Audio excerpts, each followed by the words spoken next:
going to be spending a tremendous amount of time in the Animation tab, the Animation Workspace here inside of Blender. So I thought it might be good just to kind of give you a quick overview of what all these different panels and all these different windows function, or how they function inside of the interface to support the creation of our movements. Now, as a reminder, I have gone into the Animation tab at the top of the screen, this little guy right here. And I only draw this to your attention because it has a really great layout of panels and windows that support our workflow. It brings all the animation tools to the surface so that we can start very quickly putting together our movements. Let me just give you a quick little tour over here. Naturally, here in the center, this is our traditional 3D viewport. Nothing special about this, or maybe what I should say is that there's nothing different about this in comparison to other 3D viewports. This is our primary work area. This is where we're going to be moving, rotating, scaling, manipulating our objects to create the movements themselves. This is where we're going to be doing the lion's share of our work inside the Animation Workspace. Now, there's a relationship between this window here and the window to its left. Now, this one over here, and I apologize, I'm cutting a little bit of it off a little bit, and I apologize. This window on the left side of the interface, this is what the camera sees. So, remember we have lights and cameras, just like we would on a traditional filmmaking Hollywood set. We're looking through the viewfinder of our digital camera, and this is what we see. So when we ask the computer to draw or render our images, whatever the composition of this frame or what this image is what the computer's going to draw. For example, let me just show it to you real fast. If I was to hit the F12 key, that's going to fire off a render. Let's do it real fast. It only takes but a second to render it, and as you can see, the composition of the render over here is identical to the composition that we have on this one over here. So there's a relationship between these two environments. And I've just made a small little change. Okay, I'm orbiting my view to change the camera's location. Okay, if you can't do that, if you're getting a very different result, let me show you how to fix that. It's really easy. If you hit the N key, N as in November, this little pop-out menu shows up. See, hit it, toggle it on and off. And if we go into the view section, there's an option here that says camera to view. And if this is turned on, we can just use our traditional viewport navigation controls to change the location and the rotation of our digital camera. With it off, this is what it's going to look like.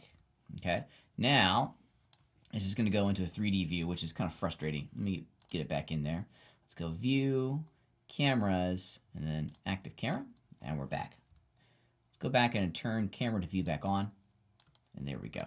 Back on our way. Okay, let's zoom out a little bit here and continue our tour of the Animation Workspace. So we have what our camera sees on the left side. We have the 3D scene, which is kind of our raw work area on the right, or in the middle, excuse me. And then on the right side of our interface, we have our traditional list view at the top and our properties panel down below. Now, what makes the Animation Workspace very different and a much more conducive environment for animating is the timeline down here at the bottom of our interface. I'm going to see if I can get it to a spot where you can see all the really important details. Okay, so here is our timeline. Our timeline is going to be where we are going to be placing keyframes inside of our animations themselves. If you've taken other animation courses or if you've animated before, this is going to become feel very natural for you. Blender has a really, really great timeline. This blue line is called the playhead, and this represents, or this locates, a specific frame within inside of our timeline that we're viewing. So right now my playhead is docked on frame 34, and if we had an animation going on, we would be able to see the current state of my animation on frame 34. In addition, way down here at the bottom of our timeline, we have some very important VCR play controls. So we can play our animation, we can pause it, we can go back to the beginning, we can go back to the end, we can jump around to different keyframes with inside of our animation. This big circle over here, we'll talk about the function of the auto keying system later on, but this turns the auto keying system on and off, which is a good little toggle to be aware of. So there's some really great utility down there at the bottom as well. Now, one other thing to be mindful of when it comes to working with inside of our Animation Workspace are all of these little guys down over here in the bottom right-hand corner. These are important ones to be mindful of because in every sense they determine how long our animation is going to be.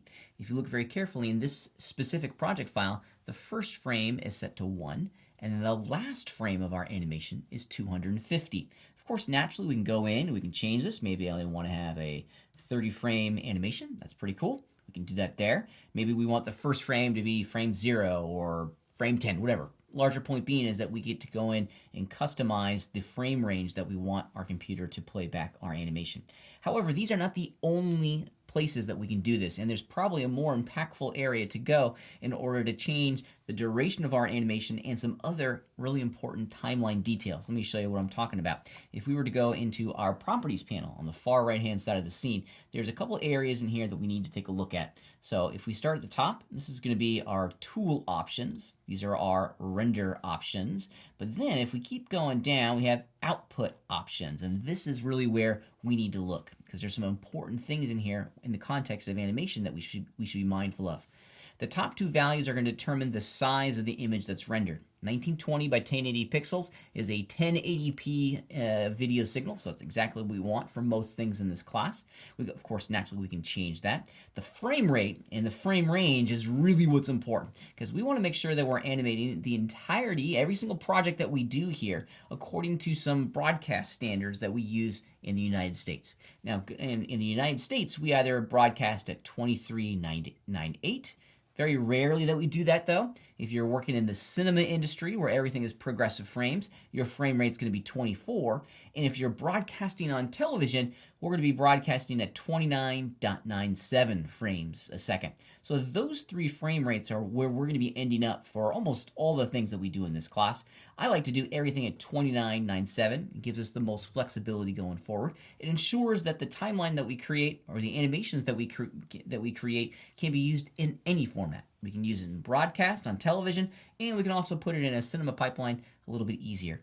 If you were to initially author all of your content at 23, up-resing it is not really going to work. We can lower it, we can slow things down, but speeding things up kind of creates some problems for us. So 29.97 is the frame rate that we're going to be using for almost all the projects that we make in this class.